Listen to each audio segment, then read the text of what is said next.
Hello everyone. তো আজকে তোমাদের জন্য আমি নিয়ে আসলাম ষষ্ঠ শ্রেণীর গণিত সম্পর্কে।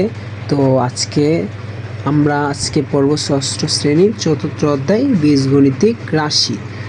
তো চলো আমরা শুরু করি। বীজগণিতিক রাশির মধ্যে প্রথমত যেটা আছে সেটা হলো যে এই যে দেখো আমাদেরকে কি বলছে যে 1 নম্বর দেখো নিচের বীজগণিতিক রাশি দ্বারা কি বোঝায়।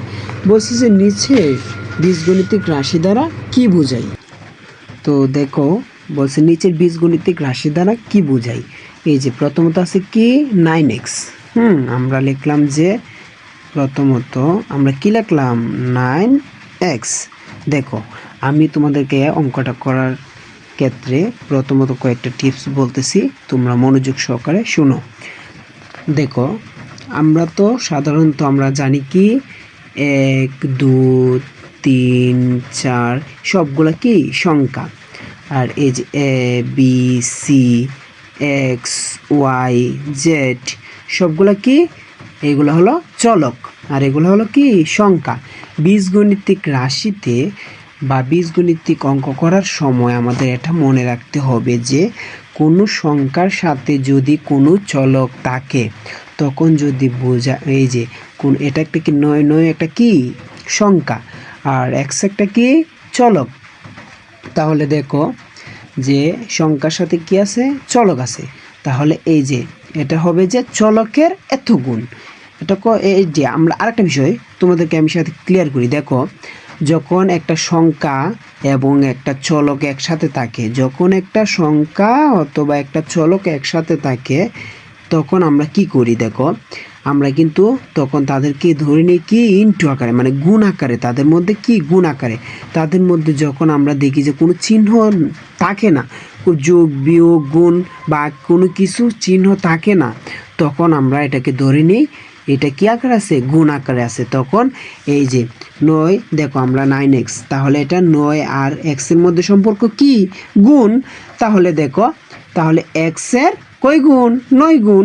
এই যে সহজ আমরা লিখব যে বীজগণিতিক রাশি দ্বারা কি বোঝায় বলছে, তাহলে আমরা লিখব যে এটা হলো কি 9x দ্বারা কি বুঝি, বলবা যে x এর 9 গুণ, শেষ x এর 9 গুণ, শেষ অঙ্ক। এরপরে দেখো আমাদেরকে কি বলছে 2 নম্বর 5x প্লাস 3। এই যে আমরা লিখতেছি 2 নম্বর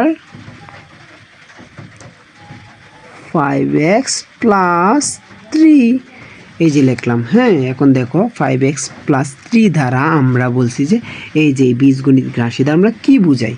দেখো 5x 3 দ্বারা আমরা কি বুঝি, দেখো আমরা কিন্তু প্রথমত পড়ছি দেখো 9x ছিল, তাহলে আমরা বলছি কি x এর 9 গুণ, তাহলে এটা কি আছে 5x, তাহলে বলবা যে x এর কয় গুণ, এই যে 5 গুণ, মানে x এর 5 গুণ। এই যে x এর 5 গুণ এর সাথে দেখো x এর 5 গুণের সাথে 3 কি আকার আছে যোগ আকার আছে, তাহলে আমরা বলবো যে x এর 5 গুণ এর সাথে এই যে এর সাথে এর সাথে কি 3 যোগ, এই যে 3 যোগ, শেষ। দেখছো কত সহজ, একটু চেষ্টা করলেই কিন্তু আমাদের কাছে এই বিষয়গুলা, এই যে ষষ্ঠ শ্রেণীর অনুশীলনী 4.1 যতগুলো অঙ্ক আছে তোমরা আমার সাথে থাকো, আশা করি A to Z সব কিছু একদম ক্লিয়ার বুঝতে পারবে। তো দেখো এরপরে 3 নঙে আমরা চলে যাই।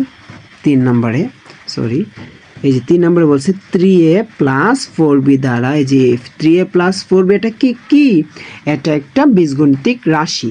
তাহলে এই বীজগণিতিক রাশি দ্বারা আমরা কি বুঝি বলছি কি বুঝাই, তাহলে আমরা প্রথমত লিখি দেখো 3a প্লাস 4b বলছে এটা দ্বারা তুমি কি বুঝো।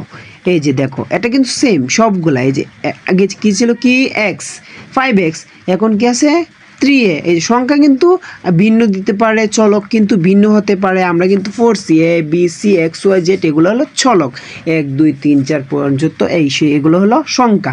তাহলে দেখো 3 একটা সংখ্যা a একটা সংখ্যা, এটার মধ্যে কিন্তু x এর 5 গুণ ছিল, তাহলে এটা কি হবে a এর 3 গুণ।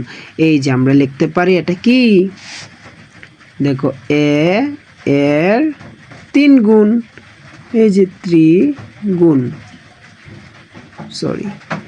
ত্রিগুণ এর সাথে দেখো এটা কি আছে, ত্রিগুণের সাথে এই যে এটা কিন্তু আলাদা, দেখো 4b, তাহলে b একটা কি চলক এবং 4 একটা সংখ্যা, তাহলে 4b মানে কি বুঝি আমরা, b এর 4 গুণ, এই যে b এর 4 গুণের সাথে a এর 3 গুণ কি আকার আছে, যোগ, তাহলে আমরা বলবো যে a এর 3 গুণ এর সাথে এই যে b এর 4 গুণ, এই যে b এর 4 গুণ কি যোগ, এই যে b এর 4 গুণ যোগ। আশা করি সবাই বুঝতে পেরেছো। হ্যাঁ, এরপরে দেখো আমি তোমাদেরকে আরেকটা বিষয় দেখাই। এরপরে কি বলছে, এই যে আইবি অঙ্কটা দেখো, যে আইবি, এটা দেখো কি বলছে, 3a গুণ b গুণ 4c, তাহলে বলছে 3a plus b plus 4c দ্বারা এই যে এই বীজগণিতিক রাশিটা, এই বীজগণিতিক রাশিটা দ্বারা তুমি কি বুঝো। তাহলে আমরা লিখি, এই যে আগের মতোই কিন্তু 3a ছিল,